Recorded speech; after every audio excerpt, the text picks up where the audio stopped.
Numa. Hello and welcome to the National Press Club of Australia for today's Westpac Address. I'm Misha Schubert, one of the Vice Presidents of the club. I also happen to be the CEO of Science and Technology Australia. So today, as we begin properly, we acknowledge the country on which we gather and the traditional owners of the country, and we particularly pay respect to elders and ancestors, the people who keep knowledge strong across a span of millennia that is awe-inspiring. Each year, the Australian Society for Medical Research confers its highest honour on a medical researcher who has made an outstanding contribution to their field. And this year's recipient is a proud Worimi man from Port Stephens, was the first Indigenous Australian surgeon and is working on the very front line of ear, nose and throat services, including in remote Indigenous communities. To join the conversation online, and we do encourage you to do that, please use our handle @PressClubAust, AUST, and the hashtag NPC. But first, would you welcome to the podium to formally confer the ASMR Medal for 2021, the Society's President, Dr. Ryan Davis.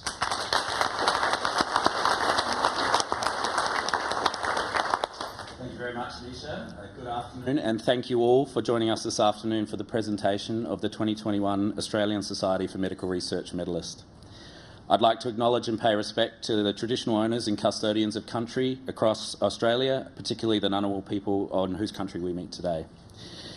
The 2021 ASMR medalist, Professor Kelvin Kong, is clearly a man who has great passion in life, a passion that is all about outcomes that are at the heart of the ASMR's vision for a healthy, capable, integrated and equitable society, empowered through opportunity, awareness and education. With appallingly high rates of poor ear health in Indigenous children in remote and even urban communities, Professor Kong's mission has been to reduce these rates and the risk of hearing loss, which in many instances is highly achievable and has remarkable and lasting outcomes for a child's ability to learn, engage and achieve. His ultimate goal is for all Australian children, both Indigenous and non-Indigenous, to have the same chance of having healthy ears, no matter where they reside in Australia.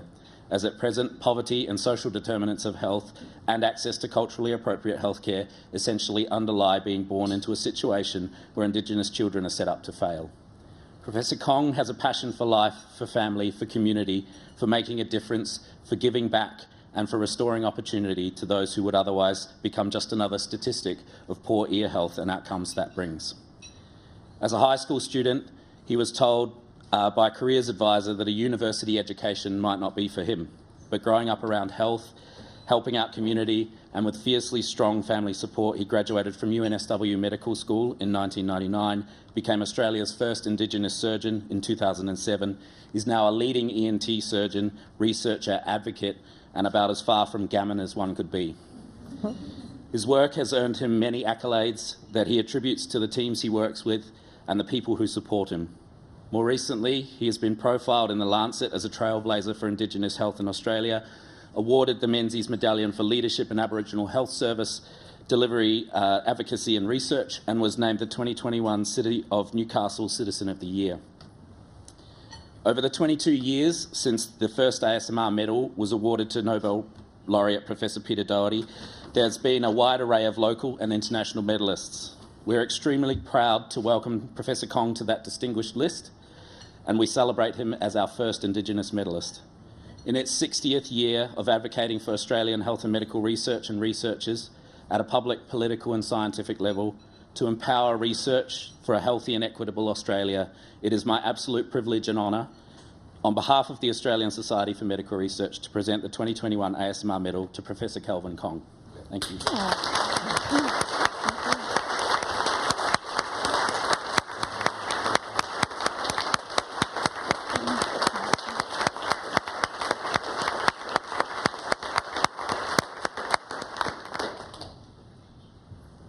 Thank you so much, Ryan.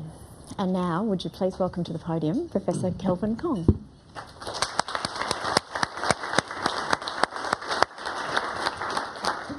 Thank you very much for the lovely introduction and the awarding of the medal. Distinguished guests, fellow researchers, friends, and certainly the beautiful Aboriginal and Torres Strait Islander people in the room today, and also those listening abroad. It is really important to be here today, and I'm absolutely honoured to be able to address the press club today and talk about some of the work that I do, but also hopefully share some of the passion I have in this area. I want to also acknowledge Dr. Ryan Davis, who has been so welcoming, supportive, and whose organisation has provided such an opportunity to talk about something that we believe so strongly about.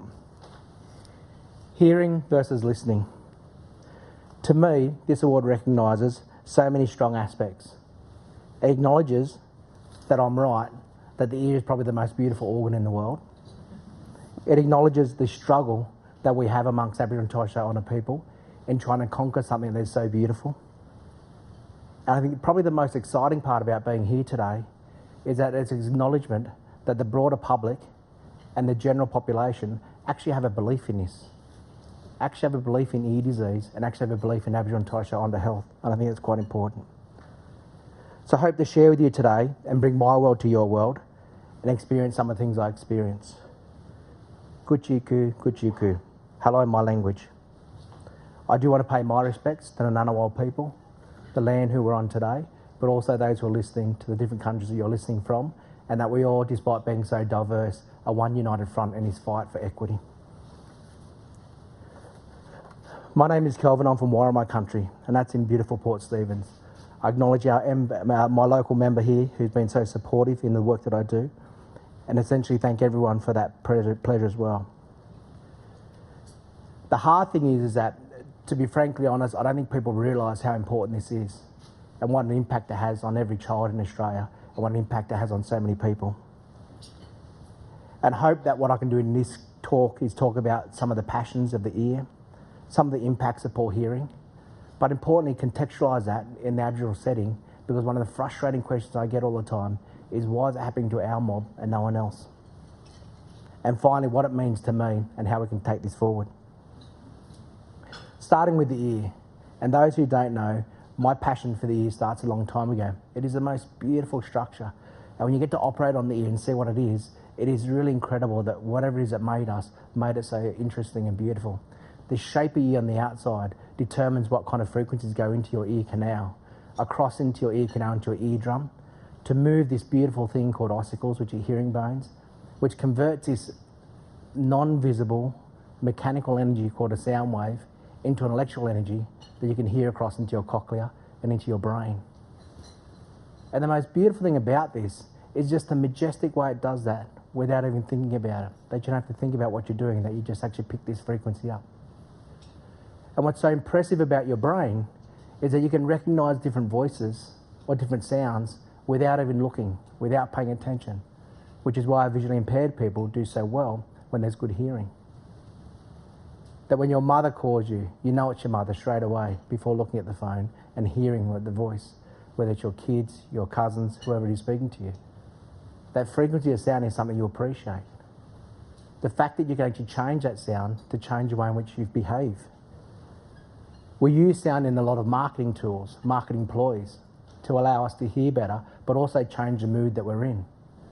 And so when you're going to David Jones, you might hear the girl from Ipanema. When you go into a shoe store with my children, you listen to hardcore rap. And it really inspires you to get your wallet out and buy something. And that's the important part of this majestic thing called sound. It is just so eloquent in the way it is. And again, I say this very carefully with my wife in the room, is that when I'm in trouble, and I know I'm in trouble, I'll come home and put some nice music on that she enjoys before I ever start talking to her, and I'll go pretend I have to do something. So it's just starting to change that mood or the mode in the home. And so this kind of important part of that is really trying to understand how we can utilise that. And obviously in the surgical world, this beautiful thing called a cochlear implant can work so well, which I won't talk too much about today. But in saying that, the technology was researched in Australia, designed in Australia by the team in Melbourne. And the beautiful thing about the implant is that we in Australia led the world in universal newborn hearing. So that when a child is born in Australia, we can have a hearing test what their hearing's like, correct that hearing test, put an implant in and make sure they're on their way. Why is this so important?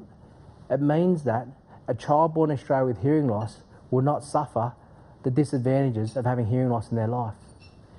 If you do that before the age of 2 years or before the 18 months, years of age, you know that child will actually develop in a normal way in speech, language, development, and most importantly, educational opportunity. The important part about that educational opportunity is that they're going to be part of our fabric of society and become normalised in what we see. And it's really exciting because recently one of the implants I did was a child who was bilaterally or deaf in both ears with the implants and is now ducks of year 6. Not doing well, ducks of year 6. That's a huge impact, and that's changed their trajectory for the rest of their life. So how does that impact us in the Australian world in terms of Aboriginal and Torres Strait Islander people? Well, it's a different story altogether. Rather than talking about these magnificent technologies and research and design that we have in the country, we're talking about depravity of disease and isolation and really raw impacts of access to healthcare. So if I tell you about a boy called Jimmy who I met at a clinic at a very early age, 6 years of age, you can just picture him there with his siblings, running amok, not leaving anything alone, tossing things around, misbehaving, swearing, cheeky smile, discharge out of his ears, discharge out of his nose. You just know this kind of kid is going to be a hard kid to look after. But it was a lot of fun. And so for us, the medical question or the surgical question is, how do we correct this to make his ears stop discharging and hearing? But I can tell you that's a wrong research question. The research question is, why is this happening to a 6-year-old kid in an urban society where we have equal access to healthcare and it's not happening to anyone else? What is it we're going to do to restore that hearing so we can restore that educational outcome? What factors do we need to put in both those structural and systemic changes to make sure this doesn't happen again? And when you see this time and time and time again, you realise that frustration that you're expecting. Because as a surgeon, I just want to correct that hole in the ear. When in actual fact, the question is, how do we change our society? How do we change our healthcare system to make sure this kid doesn't fall through the cracks? And even if you dislike Aboriginal health, as a taxpayer, you should be offended at the money that we put in at the back end of this, rather than at the front end of this to correct this and make sure this kid has a good life. And so outside of the clinic, it was different. He was a naughty kid in the classroom. He was put up the back of the classroom. He was dismissed from class quite a lot. He had a lot of absenteeism from school. The parents had a lot of marital issues because they're having time off work all the time, arguing over this. When in actual fact, this kid should have been brought in, put up the front of the classroom, realised it was a hearing issue, and addressed it very quickly. And I think that's what's really hard, because the hearing he had was not conducive to learning. He could hear poorly, but he was not listening. He was not actually taking the surroundings and gaining the education he required. So the factors that led to his ear disease was not about just a perforational infection. It was about that whole journey and getting to the age of 6 with ear disease that's been there for 5 years. A second child I saw hit the reality of hearing loss and that access and that point of care. The bigger issue was how this has just been recycled. And I was one day late at work and I was walking out through the emergency department after seeing another one, and I saw in the corner of my eye this mother who was quite distraught, getting quite upset that no one would see her 10-year-old child. Inquisitive and obviously feeling for her. I dislike people waiting for such long periods. So I snuck back in, got the files and started seeing them. And what was hard was when you actually realise the story. The story was about the ear pain in one ear and the discharge in the other, and how she got to be in this place and that care that she had. That she was a single mother working 2 jobs, that she couldn't get to a local doctor. There was no bulk billing practices nearby. She couldn't leave during the day, so she finished the day at work before she started a night shift job, before the aunties came over to look after, bathed the kids, put them in pyjamas, trudged them up to the emergency department and been waiting there for 4 hours, and when she rocked up to the emergency department was told, this is not an emergency, it's an ear problem, go see a GP. So immediately judged on that aspect and I said, no, I can't do that, I'll just wait here, kids have been bathed, I'm happy. But more distraught than that was understanding the system that was in place. Here she was seeking help in a very desperate situation for her children that she loved, and yet she was being judged in the way she was caring for the children, making them wait up in the emergency department, but also how the access impacted on her general well-being, her mental health, the fact that she was a single mother and the stress of that with the children, the fact that children were spending a night in emergency because that's where they had to wait to get the help, that the social ramifications for the whole family of this were just huge. And yet all we're talking about is an ear infection. Yeah, none of us would probably deal with this in this room because we know the help we get and we know the kind of access that we have. So the broader picture of that is really about the simple disease process, but the access to care and the structural process that we need to put in there. So hopefully you've had dinner, because now I'm going to talk about the gross part of it. And the important part of that is my third story, which is another person who I've looked after, and all the stories interwoven. They're not related at all, but it's kind of paints a picture I see. And this is a man in his 40s who presented with what he described as karaoke in his ears, where there's ringing in his ears, and he had all this discharge and pus coming out of his ears, and he just wanted to be seen. He was homeless, unemployed, or in fact unemployable, no education, in and out of jail system, incarceration, social disharmony, breakdown from his own family, identity issues, and he used to get a hose in his ear just to squirt all this gunk out of his ears. It was just driving him crazy. And when you looked in his ear, you saw maggots. This is in my hometown, Wabble country, where we have the best hospitals in the world, where we have the best living conditions in the world, and there's this real dichotomy of who's being looked after and who's not. And it broke my heart when you go look at the medical file of this, because you go right back to the very early stages of it, from a very early age of 2 years of age as a presentation with ear disease. 6 months later, ear disease, another one, ear disease, chesty cold, snotty nose, ear disease. And all the referrals are going back, going, see your ENT specialist, get it all sorted out. And it never happened. Well, it certainly never happened in the medical notes. And so from the hearing access, there was no education. With no education, there was no employment. You can imagine what he went through when you look at that 6-year-old kid I talked about before, with the kind of disharmony that I had going through that process. That this continues to cycle on and recycle because his own children, who he's disengaged with now, have similar kind of ear troubles. And here he was sitting in emergency, waited 8 hours to see someone because of something that was so simple. A proud man who's been broken down by the system that let him down. How is that different? I look after all patients. My non-Indigenous patients get the access to health care. If you live in the right postcode, you get the right care. If you make the right noise, you get the right care. Yet there is cracks in our healthcare system that allow our most vulnerable to sneak through. And the problem with that is that these are the social consequences that we deal with. And so when we talk about ear disease, we're talking about a bigger picture of disharmony. How is that translated in today's society? With 30%, just under 30%, of our incarcerated are Aboriginal and Torres Strait Islander people. Yet we make up only 3 to 4% of the population. 30%, that's huge.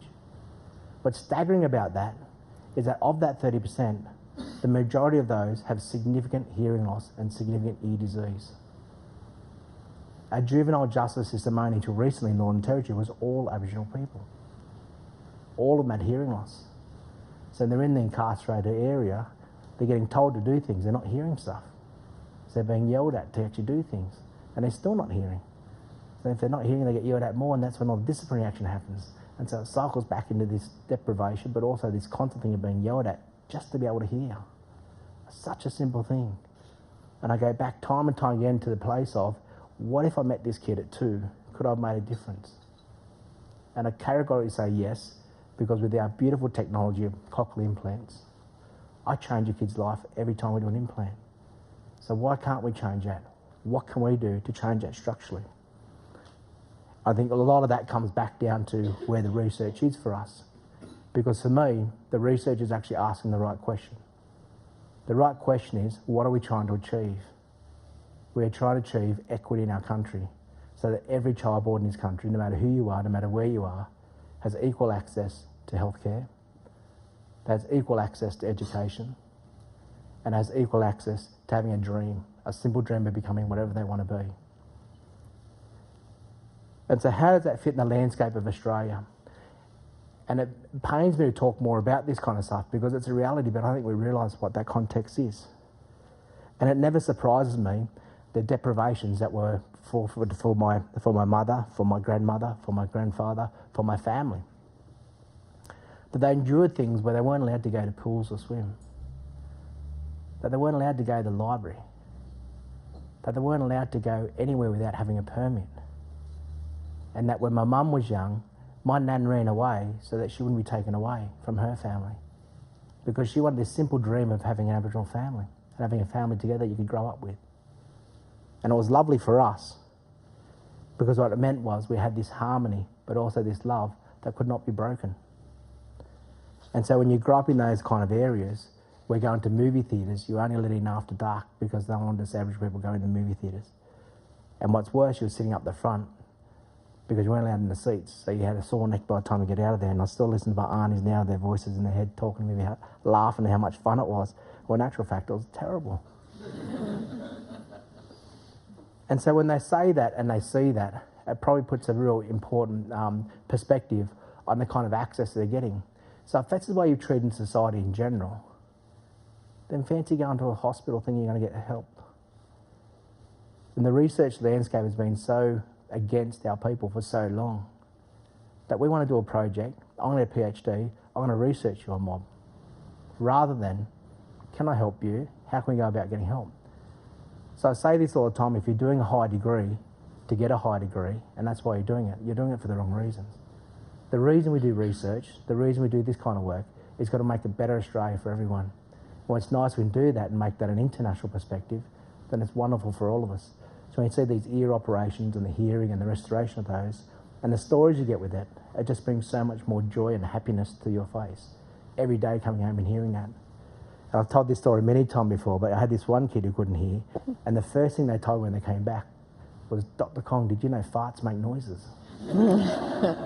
And it was a beautiful experience because all they wanted was this enjoyment of sound, and they were dancing, very uncoordinated, but it was funny. But that simple thing that we talk about with a hearing test and being able to hear is far more important than that, and far more personal than that. That personal touch with interaction is probably highlighted in this COVID period. When we're alone and we're not hearing those kind of things, we miss out and probably highlight how important it is to be able to interact and do those simple things. I was fortunate enough to be present many, many years ago at the 40th anniversary of the referendum, when I first met Misha. And one of the fun things about that was the interaction with my nan, who's not with us anymore. Again, a sad plight of our Close the Gap stats. My children don't get to see their grandmother, how much fun that was. And the funny thing about the whole event was, the event was fantastic. I was really encouraging to see all the survivors and all the things they did. But the funniest part for our family was watching my nan go through this thing called life. This is a lady who grew up in the bush, who took her children away so they wouldn't be taken away, come into a world where she didn't see. So she caught the plane down, and I couldn't get on the plane with her because I was working. But there was a photographer on the broadsheet papers who was taking photos and following her. I think he was going to get clobbered by her because she was so terrified of flying. But the simple thing was, it was such a big day, and at the end of the day, we went back to the motel, and do you want something to eat, Nan? Let's get some room service. What? Someone's in the kitchen waiting for me to order something? And they just sit down there? Can we go and have a yarn or? And just that bizarre concept that we just take for granted in the simple things in our general freedom, but also the simple things in this thing called humanity and being a human being amongst this beautiful nation. I think that was really nice for us to see that. But the important part that Nan and Pop and my mum taught me was about education. And education is our way out of this. And that was driven home to us. And my mother was a nurse. She was one of our early nurses in the country, did a lot of things and continues to do a lot of work in that area. My sisters also graduated from Sydney University, and I aspired following in their footsteps. So this matriarchal passion of education to change the way in which we're doing things. This was the important part that we had to do because of witnessing the hardships, experiencing what we saw in the social circumstances in the hospitals, and how we could actually try and make a difference by partaking in this. The barriers to healthcare we saw going through medical school was incredible. A simple thing like a guy going to try and have ischemic heart disease assessed, never showed up for any of his ECGs, never showed up for any of his treadmill tests. And the reason he didn't, he was too embarrassed. The only shoes he had were shoes he wore to church on Sunday, and he didn't want to wreck them on the treadmill. And he was too proud to say that he didn't want to run barefoot on the treadmill. And it really comes in the home on this thing I go back to again about access and being equitable in there. So again, going back to the research question, really being focusing around what we're trying to achieve and who we're trying to achieve this for. We need to see people that can be that. So that when we're talking about research, and I implore you on your own institutions to reflect on how we're actually building that capacity. Not about just doing a research project in Aboriginal health, but how we actually engage in the community in a real manner, how we bring that journey along with them, how we aspire youngsters to get involved in this research, and importantly, how we actually put them onto a pathway to better education so they can actually lead the question. And one of the sad things I've done in this kind of project is that we're seeing all these amazing, young, talented people come through who are much smarter than me, who are doing better things than me. But it's really nice reward to see the kind of work they're doing and the stages they're doing because we're pushing through that capacity process. And sometimes we forget how important that is. It's about a simple freedom of being able to do what you want to do, but in an environment which you can actually make a control over and actually control your own destiny. For me, a lot of my early heroes were not sports heroes, and that's probably a bit unusual for an Aboriginal man. I had many Aboriginal sporting heroes, but my two heroes I still say to this day are Lewis Peachy and Sandra Eads, the first graduates from the University of Newcastle, and I still remember to this day when I saw them speak thinking, wow, you can be a black fella and actually do something. That was really cool. And the important part of that is encourage us around us to really push harder to do what you want to do. What everyone needs is some nurturing. What everyone needs is some understanding. What everyone needs is a pathway out of this. What's exciting is that, like so many other young, deadly people here, things are changing. And medicine and the research field is evolving. And that evolution is just increasingly exciting because of the rooms that we're addressing, the participation in this area, but also the questions I'm receiving now are no longer those simple questions. The questions we're seeing now is, Kelvin, why is there not an Aboriginal person in this research project coming from a non-Indigenous person? Kelvin, how can we actually make that better? I'm running a workshop, I'm getting schooled by my non-Indigenous peers about making it more Aboriginal friendly, and I think that's really cool, and that's changed the way in which we're doing things. As a nation, I think we have this great momentum for equality and equity. I'm grateful for those who want to share this journey. I hope I've tried to illustrate this journey and capture my story without blame, without sorrow, but rather the theme of knowledge and understanding, which is what research is about. We can't change the past, but we need the leadership to take us forward. We now have the ability to write the history and change those research projects to make a better outcome for all Australians. I have the coolest job in the world. I go to work, I get in pyjamas, I listen to music, and I help kids. And what's really nice for me is that it allows me to do this in a way which is actually going to make a difference to the fabric of what we're talking about here. And it would be remiss of me not to mention all the researchers that have done this for me and helped me in this pathway, because anyone who thinks they're doing research alone is lying. It's a community of hundreds and even thousands of people. Communities, researchers, we all work together, and I want to acknowledge everyone who's in our eHealth for Life group because we actually work so well together. But most importantly, I want to thank my family who allow me to do the crazy things I do. I've been very fortunate to have a family which understands me, and I have a family that actually believes in our kind of passion that we have as well. Education is our saviour, research is our weapon, and the Australian public is now our friend. Thank you.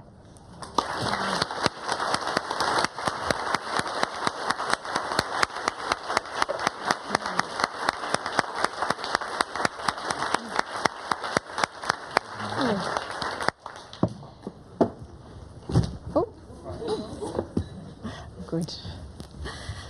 Thank you, Kelvin. What a really inspiring speech. And I feel like you've taken us neatly through that narrative arc of the joy in your work and professional engagements and community engagements, but also some of the, heartache with the big challenges that we've still got to wrestle with as a country.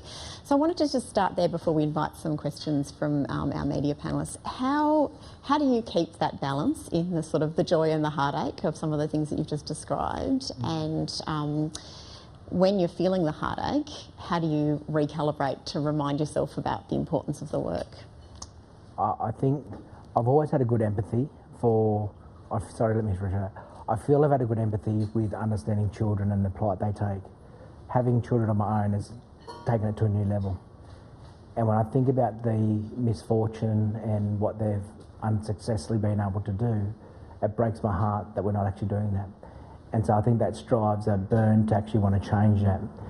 And the bit that rewards me is when you see the difference in their behaviours, in what they're doing.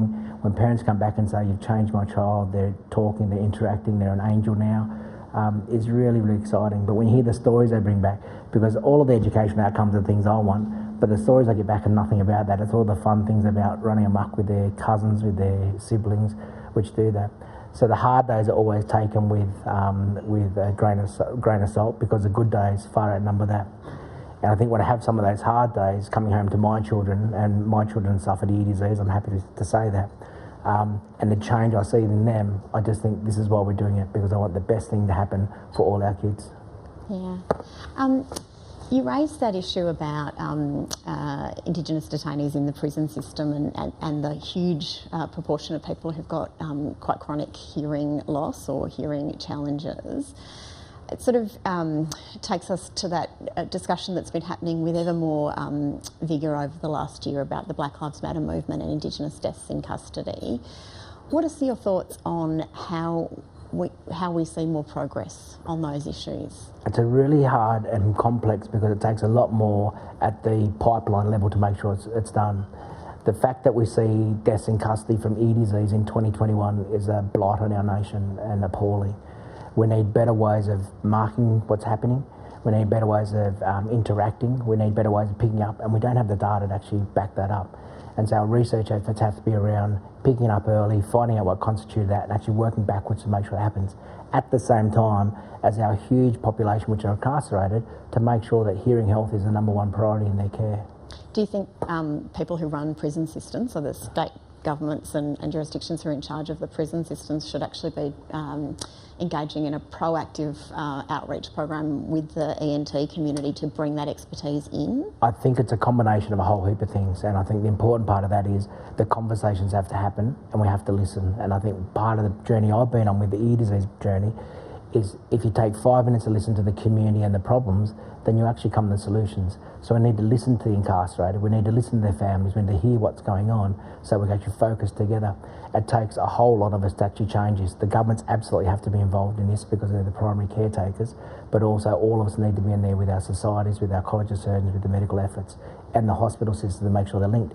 Because they move around so much, which makes it hard, but also just to get some simple help might mean a whole lot of social change within the prison structure, which I have no idea about, in what cell you're in, who you're with, what's going on. And so a lot of them don't want the help, because they don't want to actually upset their little niche market that they've got in their little environment there, and that plays a huge role. So understanding all these issues will make a big difference to the immediate role, but then playing more at the pipeline at the beginning of the process will make a big difference to stopping these kids from going into incarceration.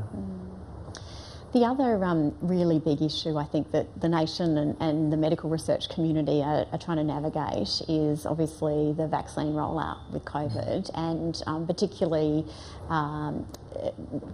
thinking carefully around the additional risks in Aboriginal and Torres Strait Islander communities around COVID, to make sure that rollout of the vaccines is done really, really well in communities. Wondering what your thoughts are on how that work is progressing, and the degree to which it's informed by some of the best Indigenous health experts around the country.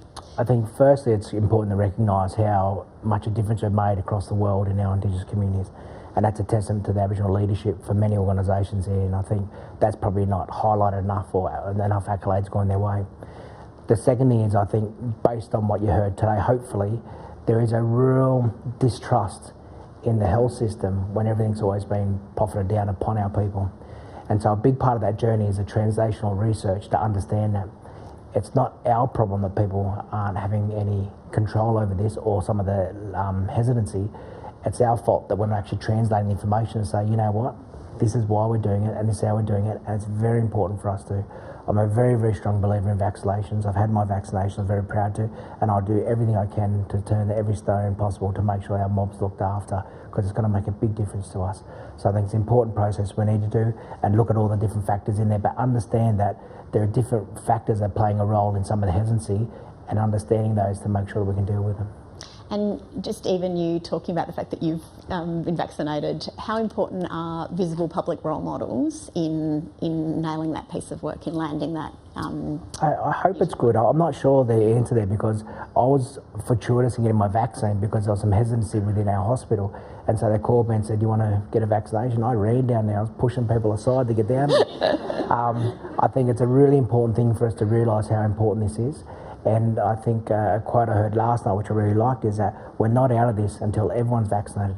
So if there's a handful or a small proportion of us that aren't vaccinated, then all of our vulnerable are still at risk, and the risk is too high. And that's what we've got to get rid of, so make sure that we're all done.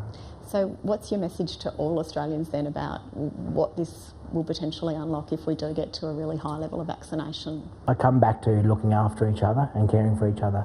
The high level of vaccination is imperative for us as a nation. But the high level of vaccination means we'll get back to our normal international travel and all the things that we want to do as well.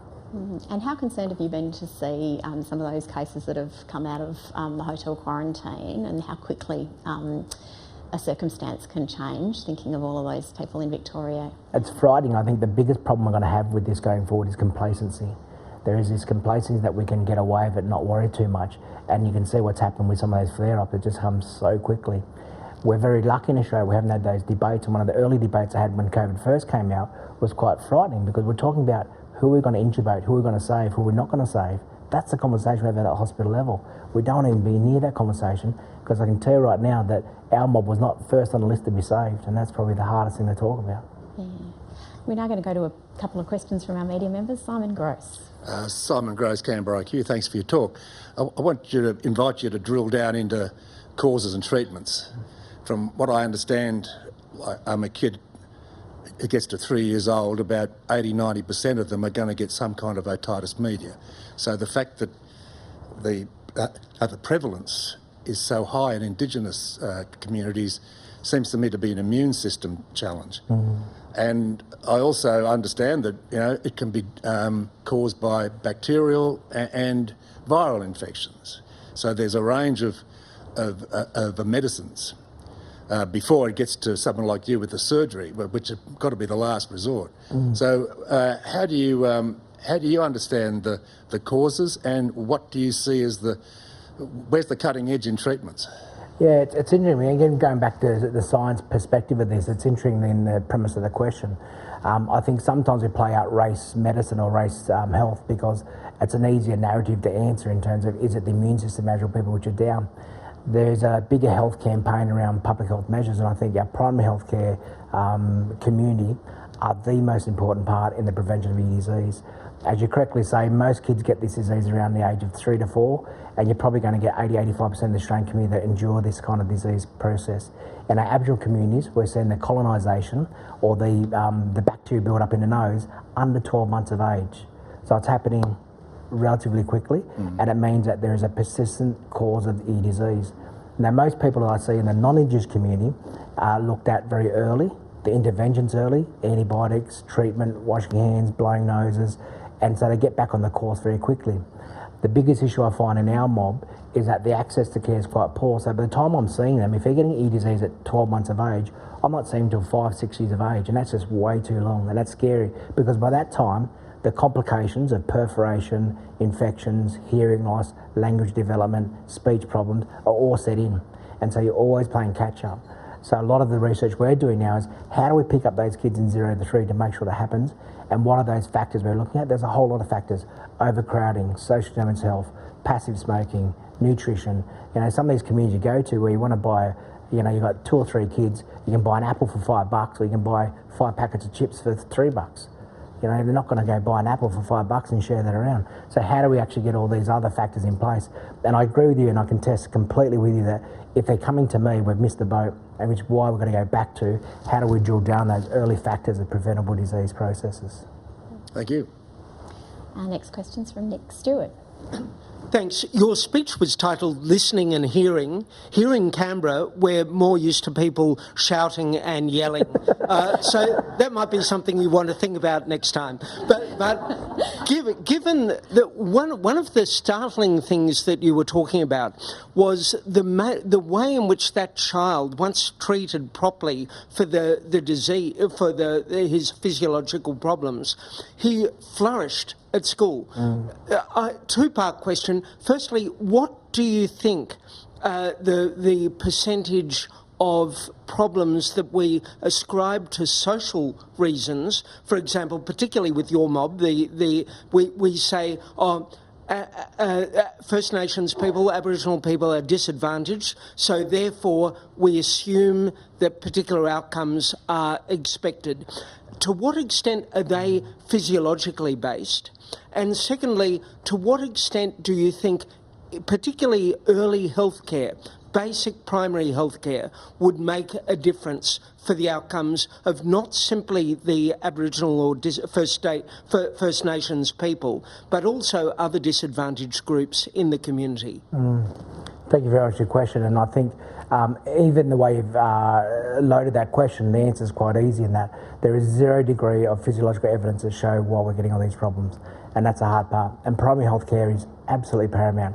And you look at the COVID period, I've seen infection rates of otitis media just plummet simply by washing hands, wearing masks, blowing noses. Huge difference. And one of the things that really struck me in the COVID period was that we've been trying on this for such a long period of time, and for so long everyone's going, it's too hard to do, we can't do this, we can't do that. And COVID happens, and then suddenly all these things come in place and go bang. And the other thing really showed me is that we can actually prioritise things. We're having many conversations about who we should be prioritising and who we should be looking after. And those conversations were quite helpful because it really understood where we are in the health system, but also how we're going to triage when we're having these kind of issues that are going on. But the most interesting part of that was that fascination of coming back to how we can make a huge difference at the early end of the spectrum just by prevention. And we still talk about that. And you look at the countries that didn't do that didn't follow masks, that didn't follow hand washing, and look at the COVID rates they had. Huge amount. It was an amazing lesson in trying to achieve that. And I think for the kids and what you're trying to do in trying to make that outcome there is that too much of it is accepted. So when you go to a community and see that the kids have just got boxes of tissues there, they've got cotton balls there, they've got drops there, and that you go, oh, this is just part of it, they just got to get part of that through there. Now, if that happened in a private school in Canberra or eastern suburbs of Sydney, and every kid walked in and said, take a tissue, clean your ears out before we start the class, put your hearing aid on, do you think that would happen? There'd be an uproar about it. And so I think the way in which we treat this is a big problem as well, because we actually got to jump up and down and say, this is not acceptable. This is not acceptable. That the community I went to, of the 100 babies I saw, one child was normal, and that was a teacher's kid. Unacceptable. And I think that's where we're going to get that message across there and that awareness. And I go back to an old adage that I was taught by a professor friend of mine, and that is every kid, every opportunity, every year. And that means no matter who you are, we need to make sure we're looking in ears and making sure they're a priority in it. And the hard part of that is that it's not about health. It is about education. It is about the social system. It is about preschool. It is about home care. And the bite that I get the most from is mothers of young children. They're the ones I think that are key to this, because they're the ones that get the message out. So mums and bubs program should be having hearing. The teacher program should have the hearing. Preschools have stuff about hearing. That is not a job of the health department, but try and get a room with a health minister, a finance minister, an education minister. It just doesn't happen because you don't talk across those different silos. Thank you. Our next question's from Andrew Tillett. Andrew Tillett from the Financial Review and director here at the National Press Club, and also class of 2001 Newcastle University. But I went into journalism and obviously didn't make a difference to people like you're doing. So, but anyway, thanks very much for your speech and congratulations on the award earlier. But I wanted to sort of ask, I guess, take a bit of a helicopter view of what the sort of the future of medical research is in this country. You know, the last sort of 12, 18 months we've lived through COVID, which has had, wrought economic disruption, geopolitical tensions, social issues, isolation, cutting us off from the rest of the world, even being cut off internally from friends and family in Australia. But it all boils down to it was caused by a health crisis, effectively, essentially. do you think as we sort of approach this sort of COVID post-recovery period, it is sort of, going to refocus government's attention around the importance of medical research? Are you having, from what you're talking to yourself or talking to colleagues or approaching governments, do you think lawmakers are more amenable to arguments in favour of increased funding for medical research? Or do you think the worry may be that we go the other way as we sort of live in these sort of financially straitened times and the medical research sort of hits the fence? Multi-level question. The hard thing with the premise of the question is, firstly, that the outbreak was not a health issue. The outbreak was a management issue. The health authorities knew what to do. It just wasn't enacted upon. And the research showed that. So the first thing is that research could have shown a quicker way out of this that wasn't listened to. The second thing then is that research is so much bigger than the COVID problem, and research is always about what we're trying to do to make the community better and how we address that. My theory is we're going the opposite way, because research dollars are plummeting, and the kind of investment in research is looked upon in a negative way. And that negative way is that you're thinking about research, and often people think about labs and trying to work out different minutiae, when in actual fact research is a whole plethora of a whole different aspect of things, and that is making sure that we're getting outcomes, making sure we're getting capacity, making sure we're getting future researchers. My theory is in 10 years' time, we're not going to have senior researchers because everyone's looking at research now. There's no money being invested in it. They'll go elsewhere and go do other things, and so therefore we're going to have this paucity of intellectual power within this space to make sure that we're getting the right thing done. My hope is that we put more money into research. My hope is that we see this and see the importance of it. And I hope when we retrospectively look at some of the learnings of the trouble that we've had with COVID, that we'll actually pick up and say, well, you know what, that actually showed that we could have done this and prevented these things. And that means that we need to do more of this to make sure this doesn't happen, so we never go to lockdown again. So you don't have to sit with the family for a whole week again in that one room with one bathroom. That aside, I think it's quite important for us to make that. So as part of this, and I hope this brings more awareness to it, is I'll champion as much as we can for governments, but also for the private sector to come on board to actually complement that funding and match the dollars to make sure we're doing it.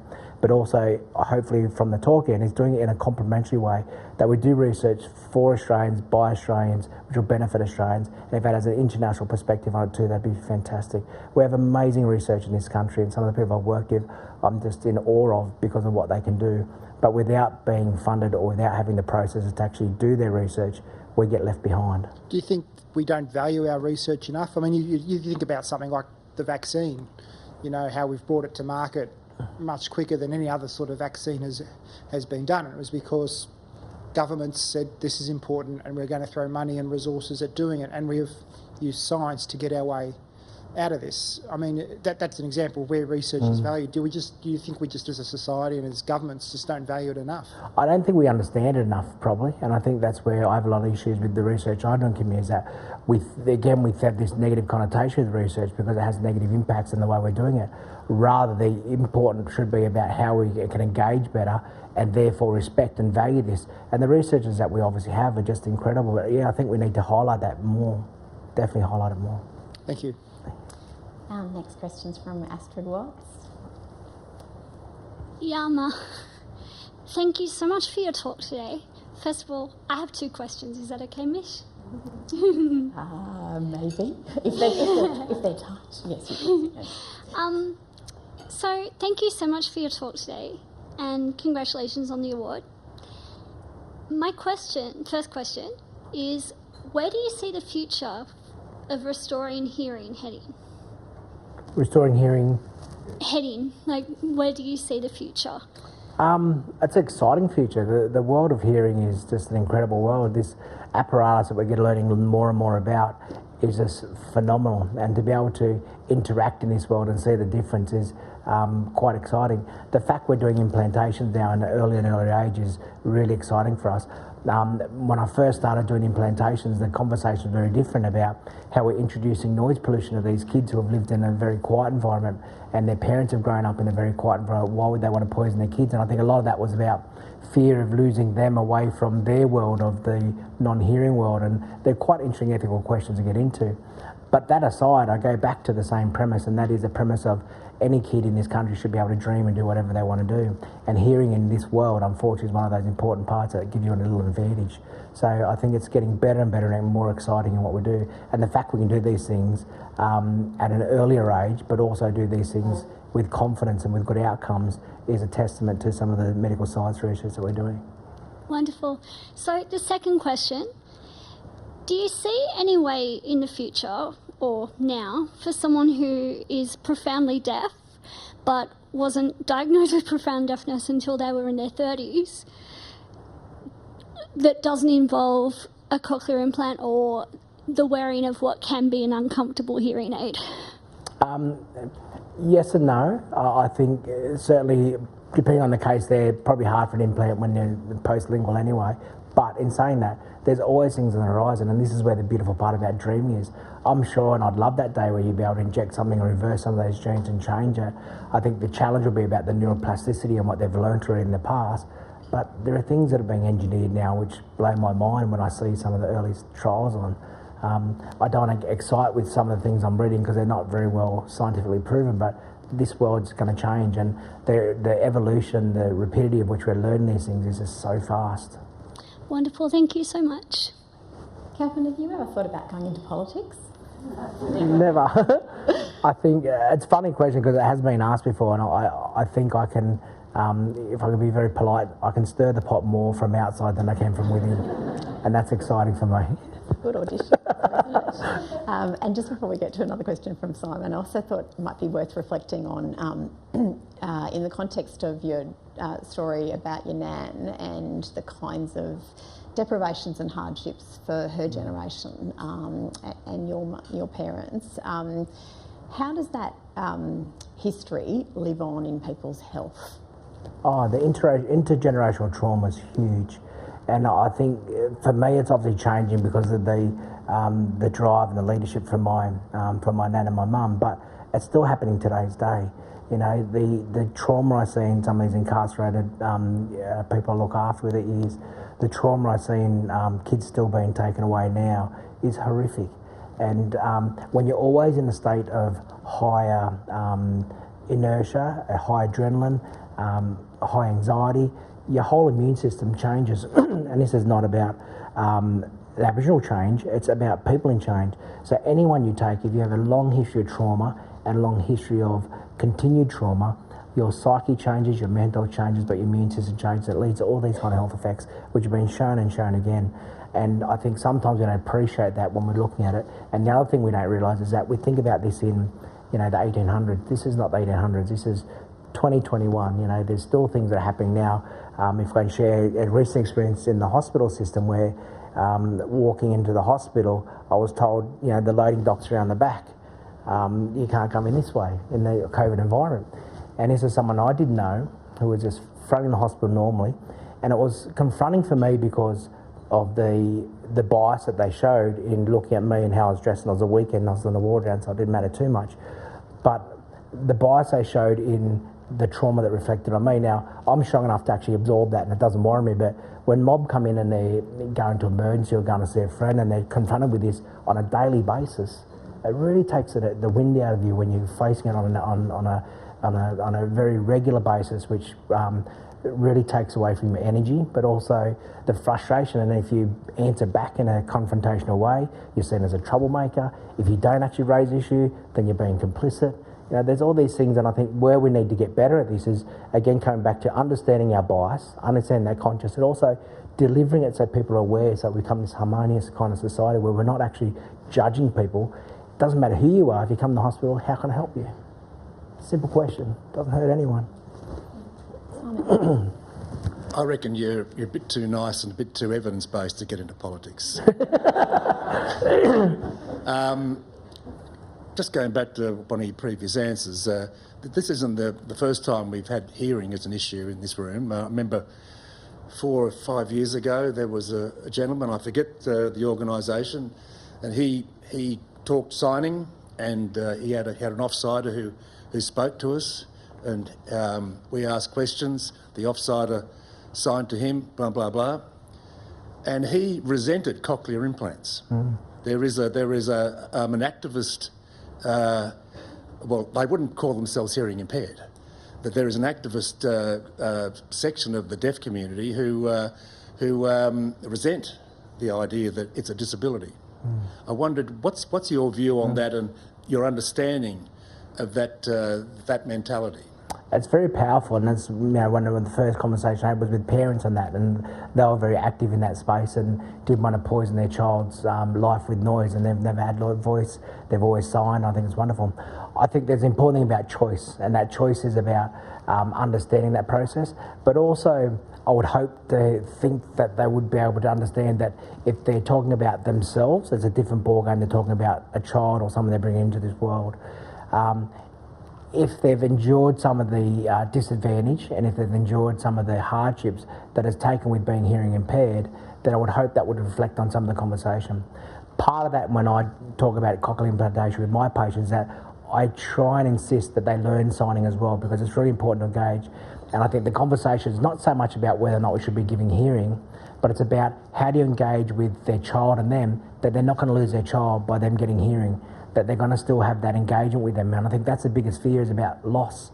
And part of that loss and that grieving is that if my child becomes someone who can hear and talk, I'm going to lose them and I'm not going to be engaging. So you're talking about parents who are both deaf, aren't you, really, there? Yeah. So that's the main kind of sector? And may not have had access to the kind of implantation at their age, and so now they've got this dilemma of, my child's got hearing loss, we're both deaf, we're signing, why would you want to poison my child with this? And I think when I've spoken to parents about that, the conversation's been more about their loss and fear of losing their child to this hearing world. And I grapple with it, because I actually understand the pain they would feel in doing that, but also see the differences in the hearing world putting into there. I would certainly never impose one or the other onto them, because I think it's completely their choice. But I think it's important to have that conversation and try and untangle some of that work. And I'm no psychologist or psychiatrist, so I probably couldn't give you a fair answer there. Another question from Nick Stewart. Interesting to open the paper this morning, see that brain surgeons and anaesthetists are two of the best remunerated professions in Australia. Disappointing, of course, to see that journalists and medical researchers were not up in the top level.